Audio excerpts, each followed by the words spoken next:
Welcome to another edition of Discover Tinley, where we highlight the people and organizations of town that make Tinley Park a great place in which to live. And as we all know, Tinley Park is a pretty great place in which to live. My name is Ron Centanni. I'll be your host on the program today. And the program, as usual, is brought to you every month through the volunteer services of the Community Resources Commission, along with our other high school, college, adult volunteers. It's strictly a big volunteer organization. A lot of people involved with putting on these programs every month. So we want to thank all those people for coming out and giving up their time to do all this kind of stuff here. Community Resources Commission is getting ready for Christmas coming up. We don't want to say that too soon, but Christmas is coming up, Christmas week, the first weekend in December. So watch out for that in your local papers and the Tinley Park community emails. A lot of things going on in town here. Hopefully our winter will not be too bad for us this year. Our program November is usually dedicated to people that we honor during the month are veterans. Veterans Day is November 11th, and we try to have people on every year that go back and talk about their experiences in the military. And we are very fortunate today to have a couple of World War II veterans. There's still a number of them around, and we're very fortunate in Tinley Park to have them around. And our first guest is John Scaglione from Tinley Park. Very good World War II veteran. Welcome to the show. How you doing? Okay. Can I ask you how old are you? Well, I was born December 27, 1925. So that makes me 91 years old. All right. Holy cow. Now, where were you born and raised? Riverdale, Illinois. Okay. 13905 South Halston Street. And is the house still there? Yep. Okay. Wow. Well, last time I checked, it was still there. Okay. Born and raised in Riverdale, and then you went to school there and everything. You grew up in went to Washington grade school and went to Thornton Township High School for a year and a half, and made the mistake of quitting. Oops. I went to work at Buda in Harvey, Illinois, making gasoline and diesel engines for the war effort. I was drafted in January of 1944, reported to duty in Little Rock, Arkansas in April of 44. Left there after infantry training as a rifleman. Was shipped to 20th Armored Division in Camp Campbell, Kentucky. Left there. I was assigned to as a 20th Armored Engineer, demolition expert. Yeah. What was your position there? What was your job assignment? Demolition. Demolition. Yeah. Wow. So you're supposed to blow up things, huh? Hopefully you didn't.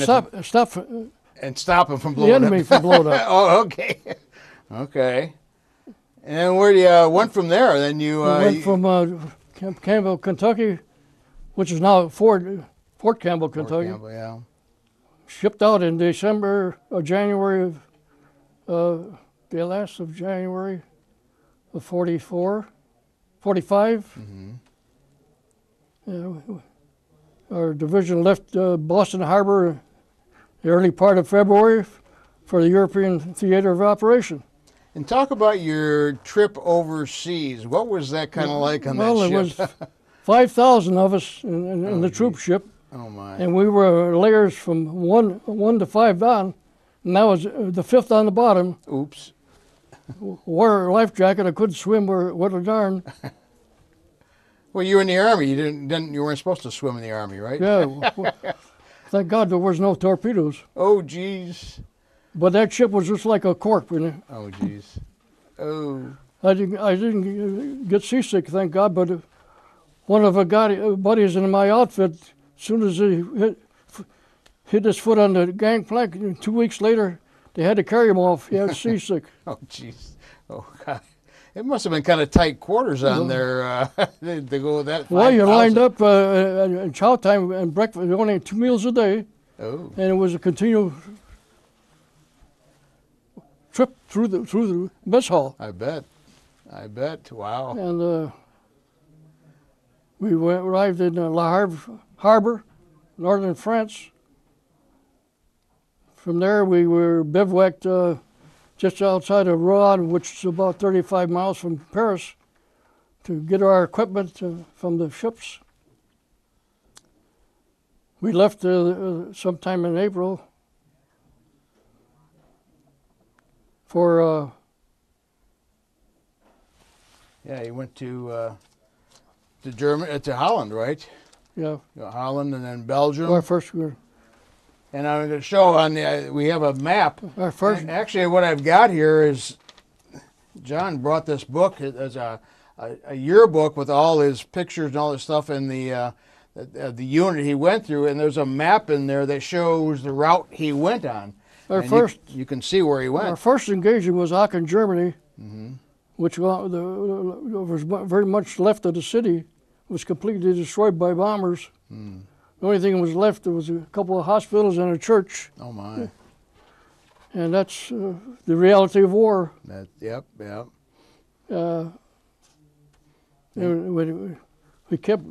We were there with other divisions. We had 300,000 German troops surrounded, and we were one of the other divisions that was to make sure that they didn't escape.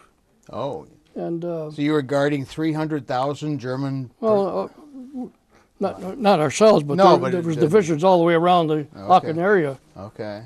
And from there we left time after time after time through the war effort all the way. Our division ended up in southern Germany as one of the lead divisions. Talk about your time at Remagen Bridge. That was a famous bridge over there. Well, our 220th Armored Engineer Battalion was alerted to come out to the bridge area to prevent the Germans from blowing it up. Okay. And thank God we didn't get into a fist fight. Oh, geez. But, well, they weren't fight. You didn't fight hand to hand over there, did they? Thank God we didn't have to. I know. Thank God I didn't have to kill anybody. Thank God. Thank you. Yeah, yes. I didn't want to dodge any bullets either. Right. And I read through one of the stops you made was in Bootingen, Germany. Of course, I didn't know at the time that it was part of Tinley. Yeah. But when you're traveling, you're traveling day and night, and you're stopping at, I don't know one town from the other. Okay. If it wasn't for the map, I wouldn't know where it was. And what was it like living on the road? How would you spend your nights and evenings? What would you have to do? Well, sometimes was sleeping in the truck, and sometimes was sleeping on the ground under the truck, and sometimes was digging a foxhole and covering yourself up. Oh, geez. Depending upon the weather. Yeah, that was wintertime, wasn't it? Oh, yeah. Oh, no. Thank God for the wool clothes and the blankets and so on. Oh, wow. Okay, so you in farmhouses, you kind of stopped in some farmhouses and people's homes? When we ended up in Munich, our division and the 42nd Infantry Division and the 44th Infantry Division surrounded Munich. Oh. And my buddy and I had to dig a foxhole to guard one of our 155 millimeter arsenal tank. And the Gunzer? Yeah. That's all right. I lost my thought. Well, you had dug the foxhole, and you and your buddy were in that. How would you spend the whole night in the foxhole?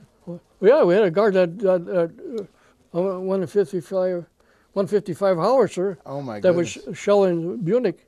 Oh. The Germans had the SS German army had a big facility there and a training ground. Oh. So the two infantry divisions and the armored division had to surround the city, and we were attacked and they were attacked. Oh my. And they finally surrendered. Okay. Wow. So you got to Munich. You didn't go any further than Munich? Well, we were scattered out all over as far as some parts of Austria. Okay. It's on the map there. Yeah. But that's where the Dachau concentration camp was. Well, there was 2 camps. One was a prison and a crematorium, and the other one was a workers' camp where the Germans had Polish women as slave labor to work in their war plants. Oh my! And the reason I was a dancer when I went in the service, and they had our band had an orchestra, so they opened up the camp and we had a dance there. And my buddy from Detroit, who was Polish, we went all through the war together for 2 years. In fact, I attended his wedding in Detroit, Michigan in later years. But him and I went with others to the Polish war camp and had a dance. And bring a little fun to their lives. I bet Yeah. it's pretty grim to see all that, I'm sure, Oh, yes. but at least they had some happiness. I learned later that this crematorium existed, and curiosity got the best of me, and I said, I want to see this. I don't believe this. And I wish the hell I'd never seen it. Oh. It's a lousy nightmare. I bet.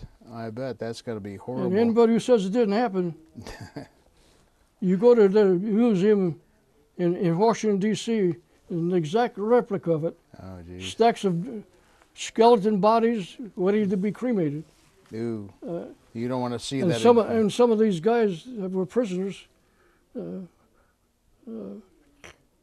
walking skeletons. Oh, I bet. Now, you were over there when the ceasefire came, right? Yes. Okay. Now, what was the attitude then when you came home from that? Well, I was home in August for 30 days leave, and our division was scheduled to be trained for amphibious invasion of Japan in Camp Cook, California. So you came home from Europe for 30 days, and you were on your way to Japan to another battle area.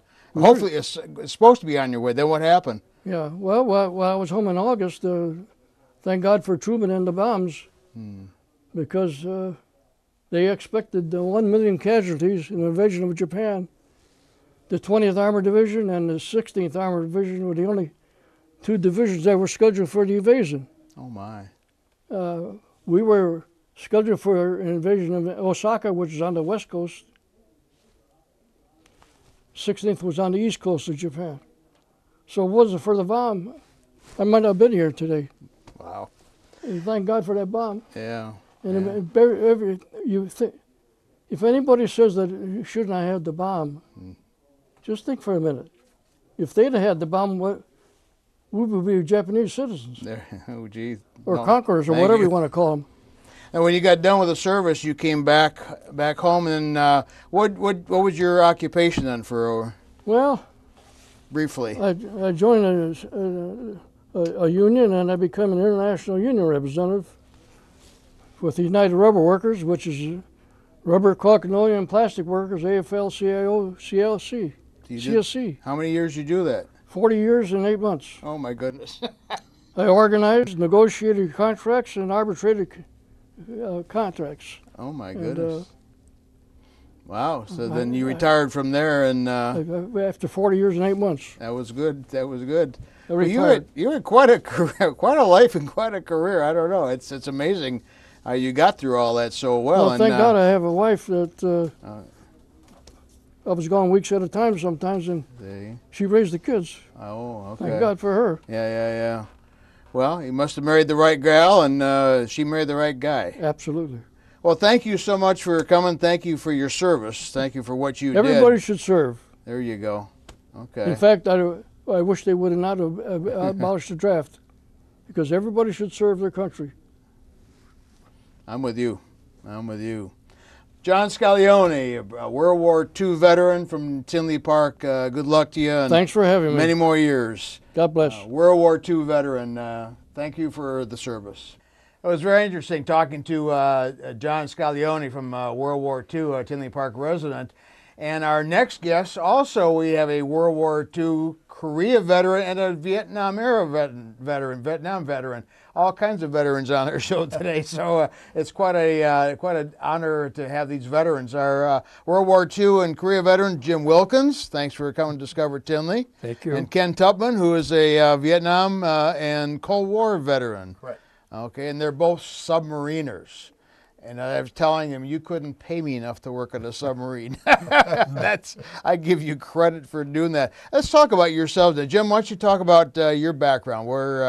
What did you do, and what did you do in World War II in Korea?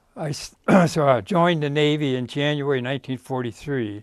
Went to boot camp, radio school, amphibious training in Solomon Island, Maryland. I was assigned to the LST 278 that was built in Ambridge, Pennsylvania. We sailed it down the Ohio, to the Mississippi and southern Illinois, to New Orleans, out to the Caribbean. We stopped at Guantanamo, went to canal, through the canal, and out to Hawaii. Oh my goodness. All that on a sub? No, on the LST. On the LST? The LST was a landing ship tank, okay. And it was used for amphibious assaults in the island. Now that was a real luxurious ship, right? That was very, it carried about 250 troops and a crew. I know it. It was seagoing, and I participated in 3 amphibious assaults, Saipan, Tinian, and Peleliu. Oh my goodness. In Peleliu, this is the anniversary. On October 2nd of 44, we got caught in a typhoon that drove the ship up on the reef and sunk. We patched it up, dragged it to Babelthorpe and put it in a dry dock, patched the bottom, took it to Guam. I flew home from Guam on January 7th on my 19th birthday. Oh my goodness. And I didn't realize it was my 19th birthday until after I was home. Oh no. And I was then transferred to an air base in Vero Beach, which became very boring. And I had applied for submarine school, and I got picked and went to submarine school. So you actually volunteered for submarine school? You had to school? volunteer. Okay. You had to volunteer. Oh, and yeah. passed some numerous tests. Okay. And I finished up World War II and my enlistment on the USS Cabazon, SS-334. I was discharged in December of 46 from the regular Navy and went into the reserve. And in June of 52, when Korea started, I was immediately called. I did such a fine job. There you go. In the First World. There you go. They called me back. They want you back. Harry called me personally. Okay. And I went back and served on Catfish, which was the SS-339, which was a guppy submarine, which is different than, it was a World War II boat that was converted to a snorkel. And I spent roughly 1.5 years, 2 years on that boat, and was discharged in February 52. So how many years did you serve? About 9.5. They Oh, my extended one 4-year, year and a half Wow. for the conflict. Wow, you saw a lot of action. I saw a little bit of action, but Well, I saw a lot of water. I saw a lot of seawater. I bet that must have been something else. Wow, you had quite an experience. Yeah. That's amazing. Well, hopefully you got back all right. And then what did you do when you got back? I worked for Illinois Bell Telephone Company Okay. for 35 years. In Okay. fact, when I got called up for Korea, I was an employee of Illinois Bell, Oh, okay. and they kept me on the payroll. Oh, wow. So, Ken, what's your background? Well, You're a different era, right? Exactly, yeah, different, not as colorful as this, but I joined the Navy in '66, mainly not to go on to the Army. Then I got out in '73. It was 2 years before I got to a submarine because I was nuclear trained. So Ooh. all that training. And then I went to FBM first, the one with the missiles. Ooh. And one patrol, and then I got sent to the Flasher, which was a fast attack. So the missile boat was the deterrent force, where nobody knew where they were, but they could push the button and wipe out Moscow or something. Oh, my. And they had the same thing, so neither one wanted to do that. But the fast attacks were hunter-killers. We looked for the Russians to put them away before they could launch, Oh, my. hopefully. And where were you at? Where were you patrolling all this Oh, time? I was I was stationed at Pearl, so most Oh. of our patrols and stuff were out Yeah, in the Pacific. Western Pacific. yeah. Okay. Oh my goodness. So it was part of the Cold War and the Vietnam era at the same time. We were in Vietnam for a brief period, Oh yeah. Okay. but nobody saw us. That's good. Good, Thank you. yeah, very That was the idea, right? Right. So then I got out after 7 years and used my nuclear background to get a job with ComEd. And I retired from them. And Oh my goodness. so that helped. Did you see much? Were you involved in much action stuff when you were on the sub? Did you really get involved with anything? Did you wipe out any Russian No, subs? no, we didn't do anything. Oh, you like didn't do that. it? But it was the cat and mouse game. Yeah, yeah, yeah. But I worked in the engine room, so we didn't see anything. Oh, yeah. Oh, geez. It just, Now, how long would you guys stay underwater on a sub at a time? well, nuclear, the only limiting factor is food for the crew. The longest patrol I made was 83 days. Oh my goodness. How long would you stay on a sub back Well, in your era? The first submarine, you have to surface every day to refresh Oh. the air. On the snorkel, you'd put the pipe up and take in air for there. The longest I was on the snorkel down was 8 days. Okay. Whew. That's long enough, but 83 Right. days. But Oh. a snorkel's no bargain because it has this sensor. A little water gets on there, it would shut the head valve. The diesels keep sucking air, so they draw a vacuum in the boat. It's not good for the ears, No. right? Oh my goodness. Yeah, so snorkel's no big bargain. Oh but, no, yeah. no, it doesn't sound like it. Either one. Wow. Well, that's fantastic. You guys are both submariners and different eras and all that stuff. The Right. different things going on. One nice thing about the submariners, they do intermix. You know, many of my friends that were in the Army in World War II, they can't mix with the Korea, or they can mix, but not as like we do. Really? We can exchange sea stories and Oh, yeah. Oh, yeah. BS each other and Okay. get by with it. Oh, geez. And I always heard the food was much better in subs anywhere else. Is that pretty much Yeah. true? Well, Yeah. when you first started out, but Oh. at the end of the cruise, it wasn't that great. Whatever they could round up. Right. But mostly it was. You know, we got things like steak and lobster. Okay. Really? It's Yeah. steak and lobster? Yeah. Wow. No, we never had that. Oh, you No, no. See, Well, nuclear. The nuclear. Okay, so you're in the wrong nuclear. Now, you guys are part of the organization that meets in Tinley Park called?